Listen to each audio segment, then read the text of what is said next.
How's my Quad Squad doing? It's the man, the myth, the legend, Quadmft here, bringing you guys a makeup Father Sunday from yesterday when the Quad Father was sick. What's going on, Quad Father? Hey, what is up, Warriors? It's the Quad Father here. Yes, I'm back among the living. Finally, was it hard being dead? Yeah, it was. It was on the third day I came back. Hey, that's kind of like Jesus. Jesus, you're a lot like him. Holy mackerel. Yeah, but my hands don't have holes in them, so I'm all right. All right, but your brain does. All right. Oh. Now, this Father Sunday is not quite prepared like the others. This No. one, I kind of said I wanted to talk about just a specific topic, and that's what we're doing. We don't have any articles to link or anything crazy to talk about. Nope. I just wanted to talk about the modernization of something that really interests me, the modernization of drugs from your time to my time, and like what the knowledge is going on, like what with your knowledge of it and my knowledge of it, which I don't have that much, but I have more than like an average person. Just your experiences. That's always yes. No, but okay, seriously, what do you think is like?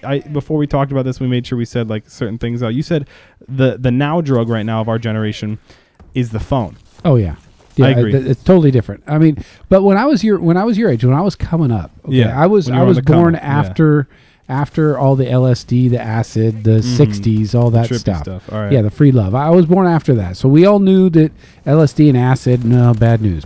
Oh, yeah, that would be one of the furthest drugs that I would stay away from, just because you're not in control of anything. Yeah, and it comes back on you too. Yeah, you can have like a bad trip or whatever, and crazy stuff can happen. You don't. Right, it's a hallucinogenic that scary just stuff. takes over your whole life. That does not sound good. But along the same lines, when I was growing up, also cocaine became really a big deal. Yeah. Okay. Which is why I like the movie Scarface. And the Cocaine Cowboys is a good documentary on Netflix. Cocaine really came into its own. So cocaine was on the come up when you were younger. Huge. I mean, Florida was built on cocaine. Okay. So that started in that time. Marijuana. I think marijuana has always been around. What was like the 60s. general drug that, like, obviously like marijuana is the drug of right now. It's always kind of been. It's the most common since the 60s. Yeah. More because it's like I don't want to say lighter, but not as severe, I guess. Right. It's more acceptable. Yeah. Well, sure, absolutely. More oh my gosh, how many acceptable, states is it legal in, and how many medical marijuana states are there? So definitely marijuana is it's kind of been around for a long time, but it's been around since commonly in the 60s. Yeah. And I don't think marijuana ever went away. But the other thing that's really come into play a lot, I see it almost every day, is meth. Okay. Meth was not around when I was a kid. There was speed. You had pills and things like that. I mean, I'm just going on what I heard, that's what I want to know, because like it's in comparison now. Like, I'm not in a community where any form of hard drug, cocaine, meth, heroin, anything is even popular, even talked about. Right. Heroin's always been out there. Heroin's scary stuff. Obviously, all this is scary. But yeah. Well, I mean, I think Woody had a good thing on it where it's like heroin starts as you can live on it. And you can operate on it. Yeah, like they're operating heroin, people who are on heroin. But then you look at where heroin takes people. Yeah, I feel I don't know anything about it, but I definitely know that the tolerance is something that gets to you, because like when I was reading an article, again, this is a commentary that Woody did. He was talking about how like $10 gets me high. This is amazing. I was at a party, not me personally, but I was at a party where there were tons of drugs on the table, and you could choose one, and heroin was my drug, because there was no hangover. It felt good when you woke up a little bit, just slightly, nothing to change your day. And it was $10, and that's where it started. That's how I got high. I chose heroin, which is one of the things about addiction, is that you increase your tolerance, so you need to use more to get the same high. Yes, so they chasing the dragon, I think is what they call it. All right, where you always kind of go back looking for that same first high. Yeah, that's the chase. That's another example in the Call of Duty community besides Woody, when Xjaws said that he took 24 Adderall pills in one day because he was constantly chasing that first time he felt the whatever, like, intelligence that had brought him the knowledge. Yeah, that what's that movie called? Where you get Limitless. That's very similar, obviously exaggerated. Yeah. Okay. So, other than that, I knew enough to stay away from all the heroin, all that stuff. I mean, crack. But then came crack, and crack we always knew as if you used it once, you could get addicted. Yeah, that was it. That was, I mean, I never messed with crack, and never messed with heroin. No, nothing hard. And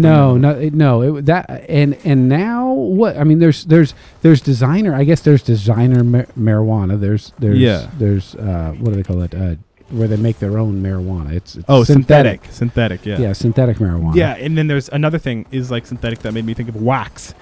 it's taking, the thing that gets you high in marijuana, THC. Mm-hmm. It takes the crystal prime thing out of that. Honey oil. It takes it. It's pure oil. Honey oil. It looks like if you froze, you wake up in the morning and you're scratching ice off the front of your car, and it's a little thin, sleeve. Right. We had oh man, it was black. It was tarry.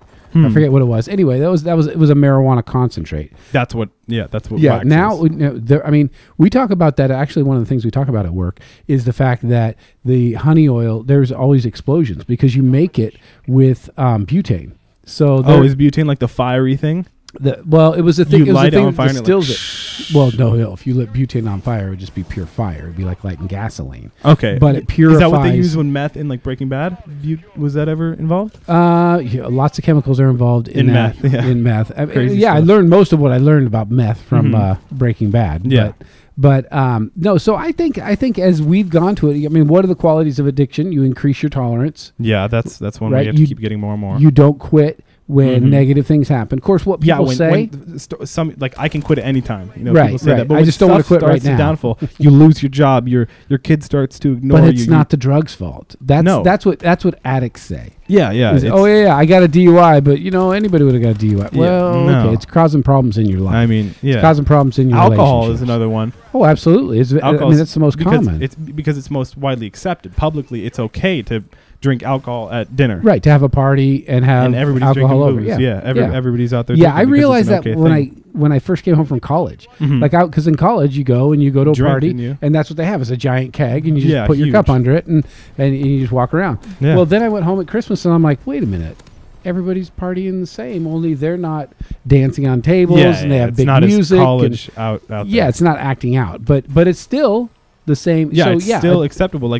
My grandparents drink alcohol or whatever, whether they do or don't. I don't even know if they do or don't. Right. But either way, if you're drinking beer in front of your parents when you're 24, it's like no big deal. No, not at all. But if you were lighting up a joint today, most people would have an issue with it. Yeah. If in 5 years, if you were smoking crack, guaranteed. Huge. Yeah, of course. Yeah. So people always said, well there wasn't same amount of drugs as there is now. I'm like, you know what? Well, for me, I know people never propositioned me with drugs. They didn't think I would use drugs. Yeah. So, but I'm sure it was going on in my high school. I know it was. So it's just whatever crowds you're running in. Okay. Now, speaking of high school, I wanted to talk about what's kind of going on.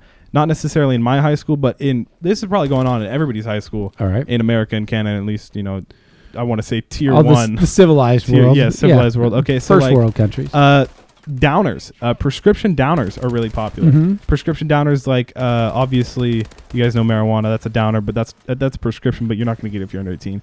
But Xanax, that's Xanax anxiety drugs. Anti-anxiety. They're like little bars, and those are really popular since I listen to a lot of rap and trap and stuff like that. They always talk about those. Those are really popular. Why would you want someone to take your energy away? That's what I don't get. That's where you agree with me. Why would you want to just lose all motivation and not be yourself and just sit and if you know why people do it? I want to say feel good and sleep. One thing that all these things have in common is they're mood alterers. Yeah. Okay? They change your mood. Whatever the mood you're in, like cocaine makes you think you're on top of the world. King. Yeah. But you also always you're borrowing from the future. It's like a credit card. Yeah, it's like, here, let me take this now. I want to feel good now, but guess what the payment is? You feel like addiction. Crap later. You just feel like crap later. Yeah, okay.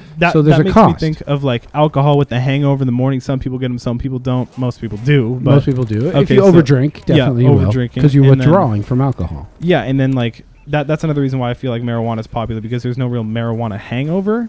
There's a little bit of burnout. Yeah. Where you just don't feel normal. Yeah. Oh, yeah. No, for real. But I mean, nothing like you're throwing up if you drink too much alcohol. There's no withdrawals. It's not like you have to wake up and smoke again to avoid a it's not like heroin or meth or anything like that. Nothing right, which is what heroin is. Now they have methadone clinics. And you know what methadone is? Methadone is just synthetic heroin. It just keeps people from stealing.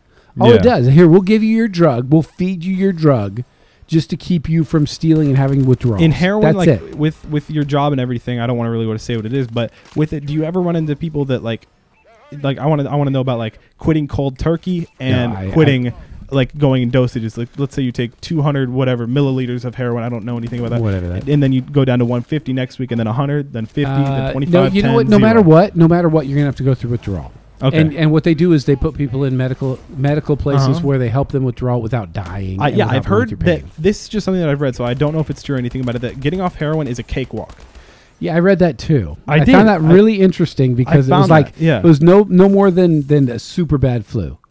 Yeah, but people don't want to go through it. And if you can avoid it just by taking another shot of heroin, why would you people not? And it feels great. Yeah. Exactly. Yeah, exactly. So that's orgasmic. That's another thing. Orgasmic is what they say. Exactly. I mean, I believe it. And then versus prescription pills like the anxiety That's medicine, what I see a lot. Those are like a year-long get off. But that's Oxycontin, and then Vicodin. That's another huge one. Yep. Very, very common to have prescription meds.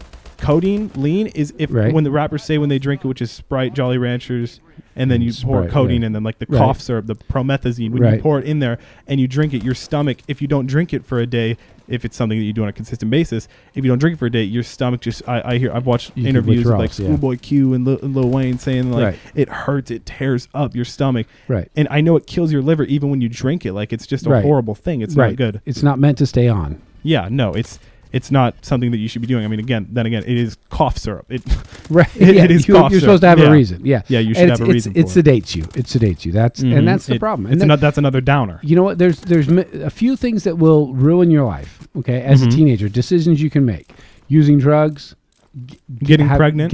That's a huge one. Those things will entirely. I mean, driving. Anything. I was driving worried about you the other night, just thinking, man, you're gonna have freedom driving. Yeah, and you can get so many different choices. It's just like I'm an adult. To screw up your life.